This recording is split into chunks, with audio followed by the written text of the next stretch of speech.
अभी केसेस एक आम व्यक्ति की जरूरत बन के आई है। जैसे अभी मैं अगर पिछले 6 महीने का रिपोर्ट कार्ड प्रेजेंट करूं, हालांकि मैं चाहता हूं कि ये काम हमको ना मिले, क्योंकि ये काम होता है किसी मजदूर की डेथ होती है और कंपनी को ताला बंद किया जाता है और मुआवजा की बात आती है। तो लगभग हम लोग 30 को रिजल्ट दिए हैं, लगभग 10 लाख, 12 लाख, 15 लाख, 16 लाख मुआवजा दिलाए हैं। आप उसी गांव में चले जाइए जहां मजदूर को मुआवजा मिला है, उससे 10 साल पहले भी मुआवजा मिला था, लेकिन 50,000 माने 25,000। तो आखिर मुआवजा में डिफरेंस क्यों हुआ? इसलिए हुआ कि जब आंदोलन होता था तो गेट जाम आगे होता था, मजदूर की डेड बॉडी आगे होती थी, लेकिन विधायक जी की एंट्री पीछे से होती थी। वो 4 लाख 5 लाख लेते थे, 50 शेयर मजदूर को देते थे। लेकिन जेबी केसेस ने एक नया रास्ता दिखाया है कि जेबी केसेस मीडिया के साथ एंट्री करती है, एकदम फेसबुक में लाइव एंट्री करती है। वो कहीं ना कहीं आम व्यक्ति की हम लोग जरूरत बने हैं। अभी कल की बात करें, एक माता का फिर कोयला खदान में धंसने से डेथ हुआ, उनको भी नियोजन मुआवजा जो भी मिला, तो कहीं ना कहीं आंदोलन चल रहा है। कुछ दिन पहले 3 महिलाएं डेथ कर गई थी, 4 दिन बाद उनको इंसाफ मिला और जेबी के लोग वहां खूंटा गाड़ कर खड़े थे। तो ये चीज हम लोग पारदर्शिता से कर रहे हैं, यानी हम लोग सबके सामने कर रहे हैं कि हम लोग कर क्या रहे हैं। इससे पहले क्या होता था कि पता ही नहीं चलता था कि टेबल टॉक कहाँ होता है, बात किससे किया जाता है। अब तो लोग ये भी जानते हैं कि एचआर होता है, एजेंट होता है, जीएम होता है, तो थाना के लोग होते हैं, इस प्रकार से मीटिंग होती है, इस प्रकार से टेबल टॉक होता है। तो हमने क्या किया है कि एक पारदर्शिता को लाने का काम किया है। और पारदर्शिता क्या होती है? एक विश्वास का काम करती है। इसके कारण लोग हमारे साथ विश्वास के साथ जुड़ने लगे हैं और उसका परिणाम है कि हम लोग अच्छा रिजल्ट भी कर रहे हैं। और जो हमारी हैसियत है अभी जितनी, क्योंकि हम लोग संवैधानिक पद में नहीं है, उस हैसियत से दोगुना बढ़ के आज हम लोग झारखंड के मजदूरों के हित की बात करें, छात्रों के हित की बात करें या अन्य जो शोषित लोग हैं उनके हित की बात करें, हम लोग काम किए हैं। अभी तक गिरिडीह प्लांट के लिए क्या किए?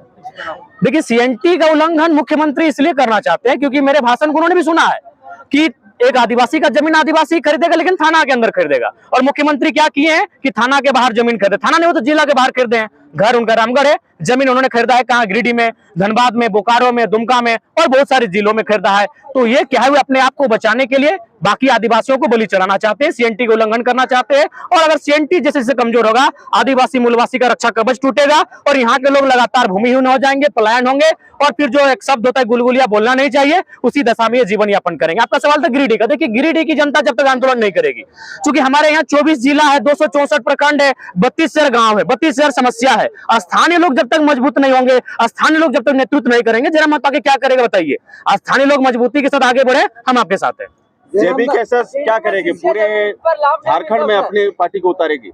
हाँ, हम लोग देखिए लगभग मैक्सिमम लोकसभा की सीटों पर, क्योंकि हमें लगता है कि बहुत सारे ऐसे मुद्दे हैं जो केंद्र के मुद्दे हैं, केंद्र तक हमारी आवाज जाना चाहिए। नेशनल मीडिया में हमारे मुद्दे गौन होते हैं। तो जब हमारा एमपी जीत के जाएगा तो मुझे लगता है केंद्रीय मीडिया के सामने, नेशनल मीडिया के सामने हमारा स्थान मिलेगा। और जब हम वहां तर्क के साथ अपनी बातों को, बाकायदा डाटा कलेक्शन के साथ जब अपनी बातों को रखेंगे, बीसीसीएल के आंकड़ों को दिखाएंगे, एचईसी के आंकड़ों को दिखाएंगे, टाटा के कारनामों को दिखाएंगे, बेरोजगारी को दर्शाएंगे और खनिज संपदा की जो लूट मची है, उन चीजों को जब हम लोग प्रेजेंट करेंगे सदन में ले जाकर नेशनल मीडिया हाउस में, तब मुझे लगता है झारखंड के प्रति लोगों का नजरिया भी बदलेगा और लोगों को सच में आभास होगा कि झारखंड एक हमारा छोटा भाई के स्वरूप है, हमारे देश का एक राज्य है, लेकिन उसके साथ इतना अन्याय, उसका उन्हें आभास होगा। और मुझे लगता है तब कहीं ना कहीं एक बेहतर झारखंड की हम लोग बढ़ेगे। आप लोकसभाओं में चुनाव लड़ेंगे, लेकिन गिरिडीह और धनबाद के लोकसभा में ज्यादा आपकी फोकस और सभाएं रहती है। देखिए, सबसे पहली बात इस चीज को आपको जानना होगा कि सबका एक केंद्र बिंदु होता है। नरेंद्र मोदी लाख पूरे देश में चुनाव लड़ते हैं, हेमंत सोरेन लाख पूरे राज्य में चुनाव लड़ते हैं, लेकिन वो बरहेट, दुमका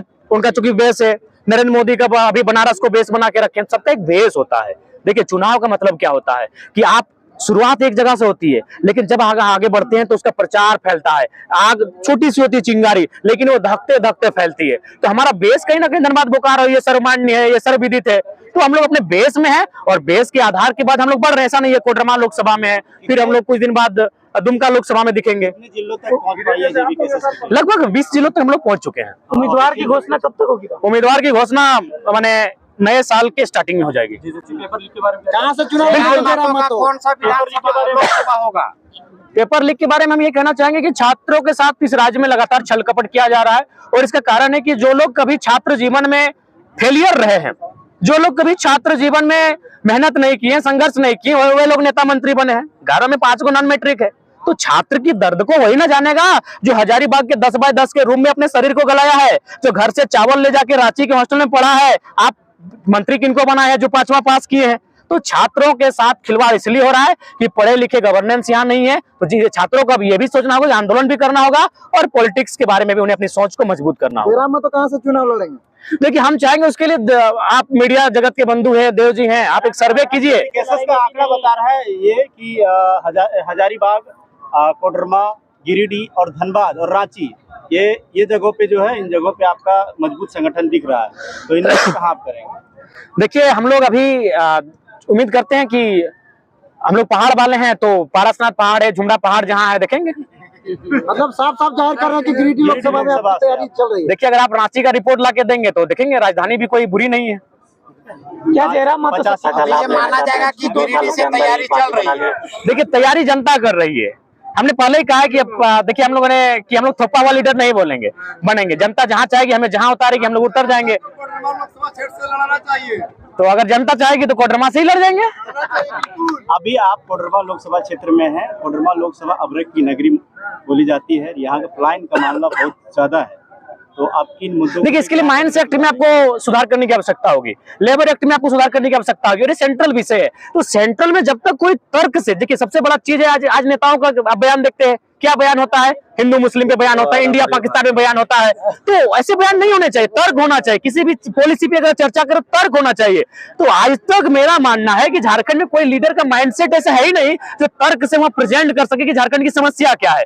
तो झारखंड की समस्याओं को जब वो रिप्रेजेंट करेगा, लॉजिकली रिप्रेजेंट करेगा, जब माइंड एक्ट की बात करेगा, जब लेबर एक्ट की बात करेगा, जब डिस्प्लेसमेंट एक्ट की बात करेगा, तो मुझे लगता है कि जो समस्या आप अभ्रक की बता रहे कोडरमा में, वही समस्या कोयला की धनबाद में, वही समस्या गिरिडीह की पत्थर में है। तो ये सारी समस्याओं का समाधान होगा। इसीलिए हम लोग दिल्ली के रुख कर रहे हैं। जयराम तो सभा करते करते थक गए कि लाइव आकर कहते हैं कि अब सभाएं रोक। नहीं, थक नहीं गए, हम बीमार हैं और एक छोटा सा बीमारी हम पॉजिटिव पाए गए हैं और हम चाहेंगे कि सार्वजनिक नहीं करवाइए। आप चाहिए तो डॉक्टर का रिपोर्ट मेरी जेब में है, दवा मेरी गाड़ी में है, आपको दिखा सकते हैं। लेकिन इसीलिए और मैं कुछ दिन बाद थोड़ा सा हम लोग कह रहे हैं कि जयराम माता के पास नीति नहीं है, बस वैसे ही चल रहा है। क्या अच्छा एक बात बताइए, तो मीडिया लोग हैं, कुछ लोग ये बात अब क्यों सुनना? हमने तो सारी नीति आपके सामने रिप्रेजेंट कर दिया कि हम क्या करेंगे क्या नहीं करेंगे। आप डिबेट कीजिए, आप मीडिया लोग आपस में बैठ के डिबेट कीजिए। आंकड़ा लगा रहे हैं लोग कि कहीं न कहीं आप किसी राष्ट्रीय पार्टी के साथ सम्मिलित होंगे। नहीं, राष्ट्रीय पार्टी के साथ सम्मिलित नहीं होंगे। हम लोग इंडिपेंडेंट रहेंगे, झारखंड के मुद्दों के साथ रहेंगे। नहीं तो फिर देखिए माननीय प्रधानमंत्री आए थे लेकिन 1932 में बात नहीं कर पाए, चुपचाप। अभी तक आपका जेबीकेएसएस का रजिस्ट्रेशन नहीं हुआ है, पार्टी का लोगो नहीं आया है, सिंबल नहीं आया है, तो लोग यही समझ रहे हैं। अरे कोई पार्टी को उठा लेंगे, बहुत सारी पार्टी जमीन के नीचे दफन है।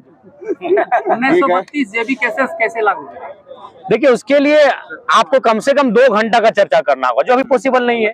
उसके लिए हमारे पास 4-5 कॉलम होंगे, जिनमें आपका 32 का खतियान आएगा, जिलों का अंतिम सर्विस सेटलमेंट आएगा, हुक्मनामा आएगा, पट्टानामा आएगा, भाषा संस्कृति आएगी, राजपट्टे, पत्रिकाएं आएंगी। तो बहुत सारे ऐसे विषय हैं जिनको चर्चा करने के बाद कॉलम 1, 2, 3 के आधार पर हम लोग स्थानीयता को तय कर सकते हैं। लोकसभा को लेकर झारखंड की सारी बदलाव के लिए युवाओं का हाथ सबसे आगे होता है, तो युवाओं को खास करके क्या पैगाम देना चाहिए? देखिए युवाओं को पैगाम यही देना चाहिए क्योंकि आंदोलन का शुरुआती युवाओं से हुआ था।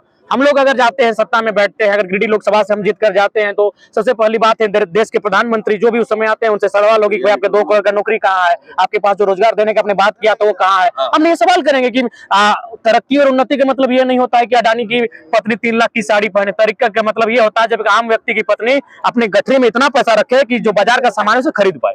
जिस तरह से जेबीकेएसएस और जयराम का लहर होता है, गिरिडीह में देखने को नहीं मिला। जयराम को आगे नहीं कर रहे। नहीं, ये गलत बात है। बहुत सारे आदिवासी चेहरे हमारे साथ है, कंधा से कंधा मिला। नहीं बिल्कुल स्वागत है। ऐसी बात बताइए किसको, ये खुला मंच है, खुला मंच है। अगर आप आज चूंकि मान के चलिए आप माइक पकड़े हैं, अगर आप हमको बोलते चिट्ठी में लिख के कि 2 शब्द मंच रखेंगे, आपको मना करते? खुला मंच है, आप आइए, स्वागत है, आप आइए, स्वागत है। मतलब जेबीकेएसएस और जयराम का जो लहर है गिरिडीह में देखने को नहीं मिला, सर क्या कहते? नहीं बिल्कुल किसी ने देखने को मिला, शानदार लहर है। हम लोग विचारधारा है और अब हम लोग नुक्कड़ सभा में तब्दील हो चुके हैं। अब बड़ी सभाएं नहीं होंगी, ये तो हमने अब देखिए हमारे जो टैगलाइन वो भी बदल चुका है। बदला संकल्प सभा नहीं, अब जन आशीर्वाद जनसभा है। ये एक यात्रा पे निकले। अपना जो टैगलाइन जो बोल रहे हैं कि बदल रहे हैं, कल दिन में ये नहीं हो कि आपकी जो मैनिफेस्टो लेकर आ रहे हैं। नहीं, मैनिफेस्टो और ये अलग विषय, मैनिफेस्टो अलग विषय होता है और हाँ ये वो बदलते समय के साथ बदलते रहना चाहिए, वो एक अलग विषय। जैसे एक तरीका होता है। अब हम लोग मान के चले गांव-गांव जाएंगे, डोर टू डोर जाएंगे, तो बदलाव संकल्प सभा नहीं ना होगा। बदलाव का मतलब बहुत विशाल सभा, एक 4-5 जिलों के लोग आना। जन आशीर्वाद का मतलब जनता से आशीर्वाद लेना, बातचीत करना, आई कांटेक्ट के साथ बात करना, जैसे आपसे हम बात कर रहे हैं। क्या सारी 45 दिन समस्याएं का छुट्टी लेने वाले हैं, तो इससे जेबी के साथ किस रूप में आप आगे बढ़े? कैसे जेबी कैसे बहुत सारे सिपाही है, यही हमारे बगल में इतने लोग सिपाही बैठे हैं, कोई किसी से कम नहीं, हर किसी में दम है, बस समय की बात है, आप देखिएगा। जमुआ विधानसभा में आपका कार्यक्रम कब होने जा रहा है? जमुआ में आप जब बुलाइएगा हम वहाँ पहुंचेंगे। 1 जनवरी के बाद कार्यक्रम शेड्यूल सेट कीजिए, हम लोग जमुआ आएंगे और जमुआ को भी जाम कर देंगे।